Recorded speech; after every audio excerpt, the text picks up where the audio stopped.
अग्निदेव रास्त प्रश्न बोलला पण या गोष्टीला माझा विरोध का माहितीये का म्हणून मान्य आहे तुम्ही दिलेल्या शब्दाप्रमाणे तुम्ही जगता आहात माझ्या शब्दाप्रमाणे आम्ही जगतो पण अग्निदेव काय तुम्ही सामान्य नाही तुमच्यात प्रकर्ता आहे केवळ तुमच्या येण्यानं वातावरण बिघडू शकतं तुम्ही येण्यानं केवळ होत्याचं नवत होऊ शकतं आणि तुम्ही असल्यानं केवळ रंकाचा राव सुद्धा होऊ शकतो मग अग्निदेव या रणमैदानावर तुम्ही आल्यानंतर केवळ आमच्या सैन्यासहित तुमचं सुद्धा सैन्य तुमच्या त्या प्रखरतेमुळे मारलं जाणार नाही का हो अर्थात मी या विश्वाचा विचार करतोय म्हणून तुम्हाला एकच सांगतोय केवळ तुम्ही श्रेष्ठ आहात तुमची योग्यता आम्ही जाणतो अर्थात हा त्रास सोडा जर कार्य आम्ही करतो या तुमचा सुद्धा फायदा भेटतो माझा फायदा हो माझा फायदा तो कसला अग्निदेव सांप्रतच्या परिस्थितीत तुम्ही हस्तिनापुरात सुद्धा वास्तव्य करता आहात आणि तो यज्ञ आम्ही आमच्या जीवनात आचरण करतो त्यातून हवं कर्म आपल्याला सुद्धा प्राप्त होतंय हो होय ना मग ते जे काही करतो ते सर्व देवांबरोबर तुम्हाला सुद्धा ते केवळ प्रकारतेला प्राप्त घडतंय यासाठी एकच सांगतोय हा टास सोडा तेव्हा मला मिळतंय हो. हे मला आधीच मिळतंय हो अरे मलाच नव्हे तर तुम्हाला सुद्धा मी जाणून देतोय हे तर बरोबर मान्य प्रत्येक देवतेपर्यंत ते पोचलं जात आहे आणि काही अंशी तुम्ही देताय परत हो हे खरं ना नक्की ते का म्हणून देताय याला कारण आहे कारण या विश्वाच्या ठिकाणी असणारी ऊर्जा ही ऊर्जा केवळ योग्यता अस्तित्वाला चालावी याच्यासाठी या विश्वाचा विस्तार व्हावा विश्वाची घडी विस्कळीत होऊ नये नव्हेच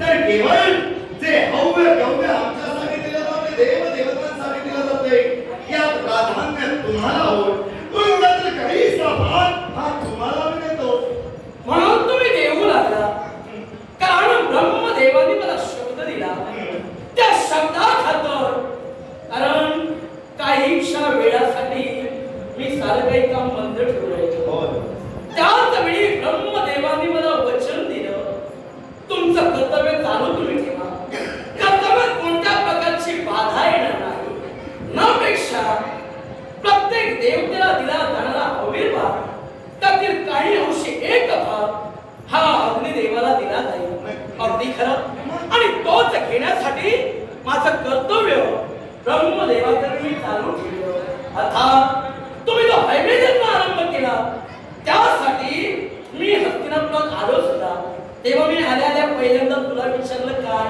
तेव्हा तू शब्दाचं महत्व जाणतो मग त्या शब्दासाठी मी रणांगणात आलो केव्हा 5 ताईत तुझे गळ्यात म्हणून तू घेतले मी विश्वात तू देव या तत्वानं आणला मग मी माझ्या पाहुण्यांसाठी आलो मग यात वावगं का मी अग्निदेव मगाच म्हणालोय तुमच्यामुळं वातावरण निर्माणही होऊ शकतं आणि ते कलुषितही होऊ शकतं तुमच्या बरोबर तुमच्या सैन्याबरोबर आमचं सुद्धा तुमच्या प्रखरतेमुळे सैन्य मारलं जातंय आणि याच्यामुळं मी तुम्हाला एकच सांगतोय चला हा टास नकोय केवळ विश्वकार्य आहे विश्वकार्य हो तेव्हा कसं का याला कारण आहे हे विश्वकार्य कसं तर ऐका या विश्वाच्या पाठीमागे या द्वापारयुगाच्या ठाई यज्ञ यागाला महत्व आहे किंवा नाही आहे ना मात्र यज्ञ यागामुळे ऊर्जा प्रस्थापित होते ती ऊर्जा आणि त्या ऊर्जेमुळं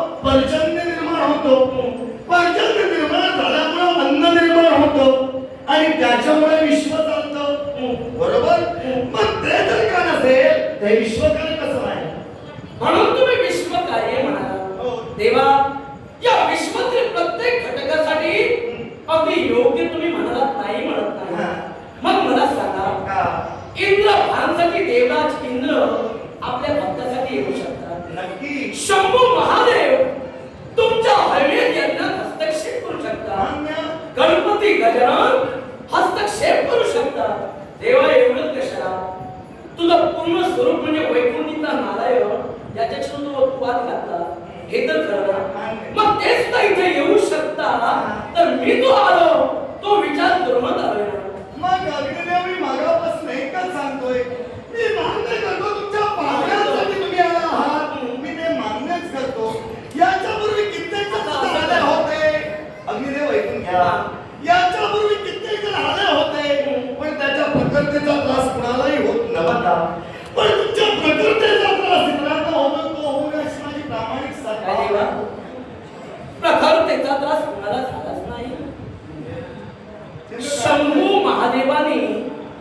जेव्हा रुद्राक्षाला पाठविलं तेव्हा तेव्हा काही त्रास झाला नाही. मान्य. रुद्राक्षानं जे काही केलं त्याच्यामुळे काय निर्माण झालं? तेव्हा रुद्राक्षानं काय केलं याच्यामुळे काय निर्माण झालं ते पुढे राहिलं, पण त्यानं काय केलं ते सांगा. मग ऐका, चार केवळ मदनभद्र आणि मंजिरी यांच्या रक्षणासाठी चार शिवशंभू महादेवांनी रुद्राला पाठविलं. त्या रुद्राला त्यांचं रक्षण केलं, पण हे विश्व अस्ताव्यस्त झालं. पण ते सुरळीत करण्यासाठी पुन्हा शिवशंभू महादेव आले की मोहन नाही. मग त्यावेळी त्या गोष्टीला आम्ही विरोध दर्शवला नव्हता का? तुम्ही देवांपर्यंत गेला, हो. अगदी या विश्वाच्या रक्षणासाठी गेला आणि त्यावेळी देवाची विनवणी करून मदन मंजिरीचा तिच्यावर म्हणजे मंजिरीचा शेवट तुम्ही केला. कारण आसुरी शक्तीनं मंजिरी झालेली राजा मदन भद्राची बायको मंजिरी तिला मारणं अनिवार्य होतं हे मलाही ज्ञात आहे. मी नाही म्हणत नाही, पण देवा त्यावेळी मी तुम्हाला सुद्धा काहीशा गोष्टींना सहकार्य केलं, तसं तुम्ही सहकार्य करतोय तेव्हा विनंती माझी एकच आहे, आतापर्यंत तो तुम्ही हवेत केला तो थांबवा. कारण याचा उपद्रव मी जर थांबवायला हवा तर तुम्ही अश्व माघारी घेऊन हायवे थांबवा आणि मागच चला. थांबा गिरिदेव, तुम्ही देव आहात होय ना? हो. मग यज्ञ थांबवा हे तुम्ही कशावरून बोलता आहात? देवा इथं काय घडतंय? काय घडतंय तुम्ही सांगा. जीवित हानी होऊ लागली तेव्हा प्रत्येकाचा जीवनाचा ऱ्हास होऊ लागला आणि तो अधर्म देवा माझ्या घरापर्यंत पोहोचलो. आता माझ्या घरापर्यंत जर साऱ्यांना तुम्ही मारू लागला मी पाहत राहू. पण मला सांगा, मी तुम्हाला मगापासून तेच सांगतोय, हा रत्नमाला थांबावा असेल तुम्हाला वाटत असेल तर तुम्ही इथून चला. तदनंतर अश्व कसा न्यावा ही जबाबदारी या देवकीनंदन गोपालकृष्णाची राहील. देवा म्हणे मी जावं, तुम्ही या विश्वाचे कर्ते हत्ते आहात. मग देवा तुम्ही कर्ते हत्ते आहात हा अश्वमेध यज्ञ विश्वाच्या हितासाठी म्हणताय, हा धर्मयज्ञ कसा हो? धर्मयज्ञ कसा म्हणते? बोलण्याचा मध्ये अर्थ अश्वमेध यज्ञ तुम्ही धर्माचा म्हणताय ना, हा. तो धर्माचा कसा? मग ऐका, तो धर्माचा कसा? नापीक असलेली जमीन सुपीक होते. या विश्वाच्या पाठीवर असणारे राजकर्ते एका छत्राखाली यावे, नव्हे तर मगा म्हणाले त्या पद्धतीनं या विश्वात ऊर्जा निर्माण होते ते यज्ञ बळामुळे आणि त्याच्यामुळं प्रचंड दृष्टी होते. प्रचंड दृष्टी झाल्यामुळे अंत निर्माण होतं. त्याच्यामुळे विश्व चालतं की नाही? मग ते धर्म कार्य नाही. देवा हेच मला ऐकायचं होतं. कारण अखेर विश्वाला आतापर्यंत संभ्रम निर्माण झाला. हे धर्म कार्य काय? या यज्ञातून या विश्वासाठी काय होतंय या प्रश्नांची उत्तरं या विश्वाला मिळणं गरजेचं होतं. आणि भगवान तुम्ही या प्रश्नांची उत्तरं तो वारू केवळ दक्षिण दिशेला सोडण्यात आला. यालाही कारण आहे, या विश्वात भूमाता म्हणजे भूदेवता मानली गेली. बरोबर? मग कसं असताना ती भूदेवता ज्याप्रमाणे एक आई प्रसवली नसे तर तिचं दुःख काय असतं ते प्रत्येक आईला कळतं. जेणेकरून जिवंतपणाचा नरक तिला प्राप्त होतो. मग ती नापीक असलेली जमीन सुपीक करणं हे धर्म कार्य पांडवांनी स्वतःच्या हाती घेतलेले. अर्थात या धर्म कार्यात आपण सहभागी व्हा. देवा हात सोडला तुम्ही, हो. पण या विश्वात जो जो मी रणांगणात उभा राहिला पांडवांना त्यांना अधर्मीच म्हटलं. प्रत्येक वेळी प्रत्येकाने त्याला अधर्माचं आचरण करणारे अधर्मी म्हणू लागला. देवा त्यांनाच नव्हे तर तुम्हाला सुद्धा म्हटलं, कारण म्हणे तुम्ही अधर्मच केला.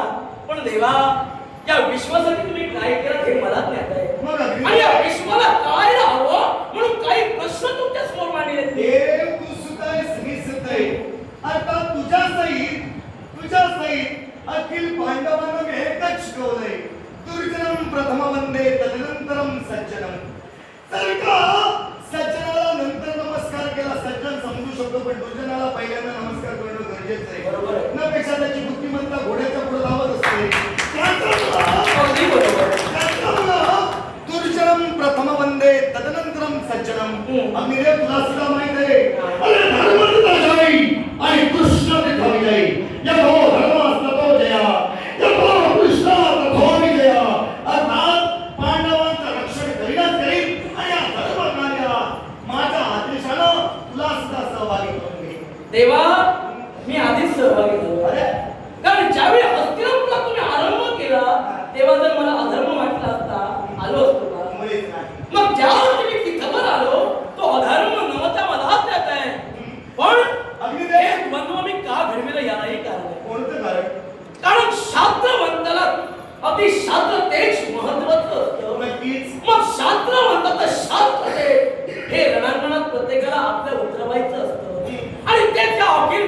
दाखवायचं असतं आणि तेच माझा प्रवीण आणि माझे सासरे नीरज यांचं मला दाखवायचं होतं.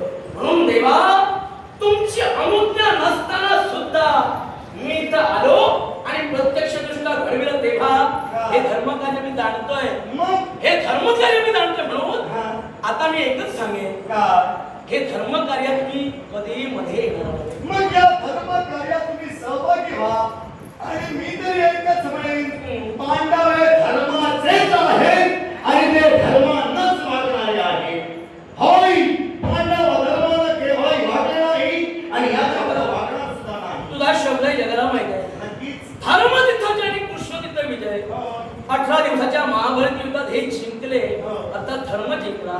मग तो धर्म हरणार नव्हे. तेव्हा देवा धर्म पाहता मी बोलून घेतोय. मला थांबवून ठेवला म्हणून म्हटलं. मी तुझ्याबरोबर आहे. म्हणजे मी कुठं जाऊ? नाही, तू माझ्याबरोबर चाल. पण तत्पूर्वी माझ्यापर्यंत येण्यापूर्वी तिथं जाणं गरजेचं आहे तुला. मी तिथवर जाईनच जाईन. मामांचे ते संग घालून अश्व मी तुमच्यापर्यंत घेऊन येईन. करवार खंडणी सह चिंता चला. वैष्णवांना